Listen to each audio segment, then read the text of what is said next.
Alright guys, Murph's here, and today we're going to talk about the 6.5 by 55 millimeter Swedish Mauser cartridge. Now, in order to talk about this cartridge and get to our eventual comparison type prospect here, we do need to go ahead and discuss a little bit of history. So, in 1886, the French unveiled smokeless powder, and this touched off a bit of an arms race. Smokeless powder being a cleaner burning powder that could generate higher pressures while being able to propel a smaller diameter projectile to greater distances and a flatter overall shooting trajectory was definitely a significant technological advantage, and it was something that every military needed to have in order to still be competitive on the battlefield in whatever conflicts were on the horizon, of which, as history would show us, there were many. Now, even with this being a technological advancement for the time, different countries will move at different paces, because it's also at the same time, this advancement comes out at the same time that a lot of different militaries were already trying to upgrade to new repeating rifles, and now have found that they're going to have to figure out how to either adapt the repeating rifle setup to smokeless powder or have to adopt an entirely new rifle altogether. Now, during all of this, the allied monarchies of Sweden and Norway would enter into an agreement together to start developing a new cartridge, with an understanding that they would develop weapon systems separately but still be able to at least interchange ammunition. And what they would wind up settling upon in 1894 would be a 6.5 millimeter cartridge in a 156 grain round nose loading in a necked rimless cartridge casing, 55 millimeters in length, moving at 2,300 feet per second. Now, that would pretty much be in line with every other cartridge that's being developed at the time. Round nose and moving at 2,300 feet per second is high technology for this time period. Now, what's odd is that there's no real change to the SCARP Patron M94, as it's come to be known, up until the 1940s. And this is skipping over the next technological advancement, which was the Spitzer type bullet by the turn of the century. No, the Swedish would maintain this round nose projectile up until 1942, when they decided to develop a sniper match grade, I guess you could call it, ammunition, which was the, well, SCARP Patron M1942, which was a 139 grain Spitzer type boat tail bullet, moving at 2,600 feet per second. Now, that's kind of odd, because 2,600 feet per second isn't necessarily in line with the 2,800 feet per second of its 30 caliber brothers. Why did they decide to come in light on this? And I have a theory that I haven't necessarily researched or tracked down to be able to prove one way or the other, but it makes sense in my head, so I'm willing to share it here. I suspect that the Swedes found that 2,600 feet per second was how fast they could stabilize that projectile, either be it the long-range shooting aspect, stabilizing at a distance, or not having the bullet unmake itself as it exits the bore. And that's a very important dynamic that we have to keep in mind during this time. The Swedes are not necessarily trying to go through and rebarrel all of their rifles, so they have to work with the old twist rate that was built around the heavier grain projectile. So sure, they could speed it up, but with bullet kind of research being where it's at the time, there's a high probability that the jacket was going to separate from the core of the bullet, and that's not going to be effective to anybody. So instead, they decided to go the lighter route of going with a little bit less velocity in order to still be able to maintain a stable trajectory and all that kind of stuff, and still squeeze a lot of distance out of the cartridge overall, which we'll come to see as we discuss this further. Now, the cartridge, either cartridge, the 156 grain or the 139 grain loading, have a similar prospect about them, to where they are light recoiling cartridges, and they are very flat shooting, even more so than a lot of the 30 caliber brethren that kind of develop around them. Now, a lot of 6.5 millimeter cartridges come out in the first part of the latter part of the 20th century and the first part of the 21st century. However, the 6.5 Swede has outlasted all of them.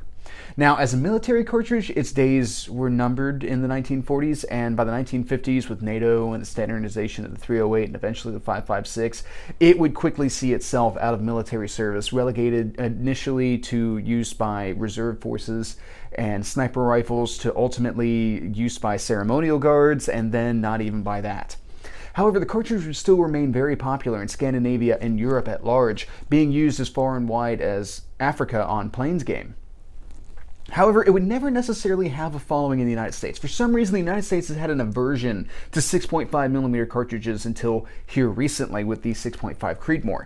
The 6.5mm cartridge, while not necessarily unknown in the United States, has always had a bit of a cult following in whatever variety it is that you want to pick from.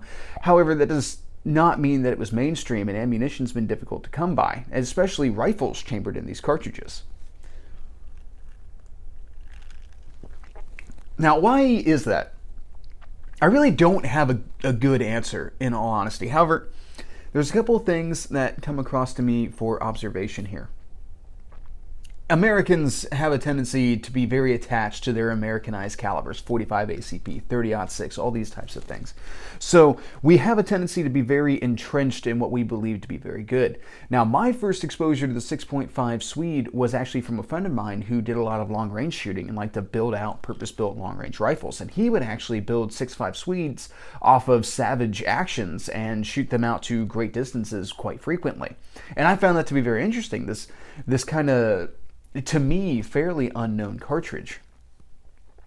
Now, a lot of times whenever you look up information on the 6.5 Swede, you'll see it compared to the 6.5 Creedmoor, and that strikes me as very much so unfair. You're talking about a cartridge that was developed at the later end of the 20th century, and while it hasn't lacked for innovation across its life, it's not necessarily built in the same way. This was a cartridge that was designed to be used in both bolt-action rifles and machine guns, whereas the 6.5 Creedmoor was designed to be a purpose-built long-range cartridge. That's not necessarily an apples-to-apples comparison. You see a lot of this in different dynamics of the cartridge. So if you look at the SAMI specifications for the maximum pressure load for a 6.5 Swede, it is set at 51,000 psi. And this is specifically looking at surplus rifles. Now, a lot of the surplus rifles that you find on the market chambered for this cartridge are going to be Mausers of some variety. And while Mauser bolts are by no means weak, we are talking about rifle designs that are no longer current. They've had a possibly heavy firing regimen, and time is not necessarily in their favor. So there's a high probability that they're not able to handle higher pressures that they maybe would have been able to handle when they were brand new. Now, if you look at the Scandinavian and European pressure ratings for the 6.5 Swede, where the cartridge is still very popular and there's a lot of commercial rifles chambered for the cartridge, you'll actually see you will see them set their, for some reason that was hard to say, their pressure ratings at around 55,000 psi, which is a marked improvement. However, it's still not holding a candle to the 6.5 Creedmoor 62,000 psi. Now, if you guys want an in-depth comparison between 6.5 Creedmoor and 6.5 Swede and a lot of the other 6.5 cartridges, I would suggest that you look at some of the print media, because there's no shortage of comparison articles out there. Now, it has occurred to me that I haven't necessarily put these cartridges into kind of context. So let's go ahead and roll in an image here. On the left is a 6.5 Carcano. In the middle is the 6.5 Swede. And on the right is the 6.5 Creedmoor. So, there. My bad. I probably should have plugged that in sooner, but hey, I remembered. I got around to it. Now, what I find more interesting in doing a comparison between the two cartridges, or between cartridges when it comes to the 6.5 Swede, is another cartridge that would have been available in Mauser's catalog at the time. Something that perhaps other militaries would have been utilizing, perhaps had some pretty major successes against the British and the Americans, and probably would have been something that Mauser would have tried to offer to the Swedes to begin with. Now, based off of that description, if you guess that I'm going to compare this to the 7mm Mauser, or 7x57, then go ahead and pat yourself on the back. You are correct. Now, if we take comparable 140 grain loadings and plug them into this chart here, we see that the cartridges are pretty much neck and neck up until about 300 yards, where the 7x57mm Mauser starts to kind of fizzle out. However, it still very closely parallels to the overall trajectory of the 6.5 Swede. Now, why is this? The 7mm Mauser is a larger bullet. However, at the start, at the muzzle, it's moving much faster. Well, not much faster. It's moving a little bit faster than the comparable 6.5 Swede loading. And has more case length as well. Why is it not more soundly at least matching the 6.5 Swede, if not surpassing it? And I think a lot of this comes down to ballistic coefficient. Now, for those of you who don't know, ballistic coefficient is a numerical value that is assigned to a bullet's capability to not only resist wind, but also maintain a stable trajectory out to distance. And this numerical value being assessed by taking the bullet's diameter and placing that against the grainage of the projectile. And in this case, 6.5 millimeter bullets, being of a rather long, slender design, have a tendency to have a very good association with ballistic coefficient. And in this case, we can see the 6.5 Swede kind of outpace, or at least outdo the 7x57 millimeter Mauser in ballistic coefficient. And then in addition to that, 7x57 millimeter Mauser is a little bit wider projectile, so it's going to have more resistance from wind, and that is going to make it peter out much faster. And we actually can see that in the velocity part of the chart, where the 7x57 millimeter Mauser is actually dropping velocity faster than the 6.5 Swede is. And I found that very interesting to kind of see that ballistic coefficient proven out over distance as to how it's going to have a favorable interaction with being able to retain energy at range. That was really cool to be able to see that. Now, I would not necessarily say that the 7x57 millimeter Mauser is beaten out by the 6.5 Swede. You can find 7x57 in 100 grain loadings all the way up to about 175 grain, whereas the 6.5 Swede is going to go from about 85 grains, which, wow, that's small in a 6.5, all the way out to 156 grains. So in that characteristic, you're going to be able to get a larger overall projectile, which is going to mean more energy transfer, all that kind of stuff. So if you're hunting at closer ranges on larger game, the 7x57 millimeter Mauser may be a better overall option. However, 6.5 Swede is no slouch in this regard. It has been used to successfully take pretty much every big game in North America. It drops moose, brown bear, elk, all of those with equal regard. Now, the 156 grain like Oryx type bullet, which is very popular for this type of hunting, might more or less be a 200-yard projectile when it comes to good energy and flat shooting trajectory and all that kind of stuff. However, if you're hunting with an iron-sighted rifle to those distances, that might be a reasonable engagement distance, especially in heavy brush. Now, what do I consider to be really good uses for the 6.5 Swede?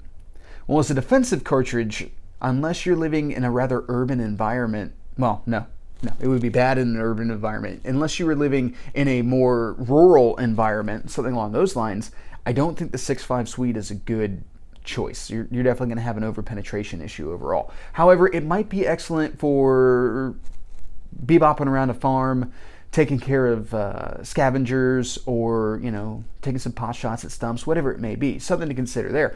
Now, as a sporting type cartridge, a hunting cartridge, excellent choice. And I actually very greatly want to get my 6.5 Swede out into the field and take some deer with it whenever I give myself the time to do so. Now, as a long-range shooting cartridge, I think that there are other cartridges that perform that function better. However, I think the 6.5 Swede would be a really fun project to be able to get it up to that same capability. Ultimately, a 6.5 Creedmoor is going to have a better...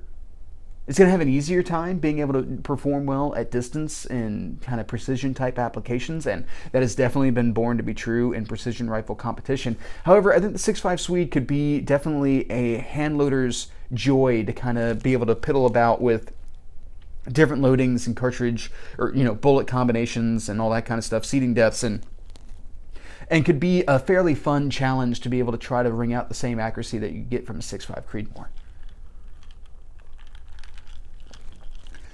All right, guys, I think that pretty much covers my thoughts on the 6.5 Swede. I hope you found this interesting and enlightening, but that's pretty much what I got.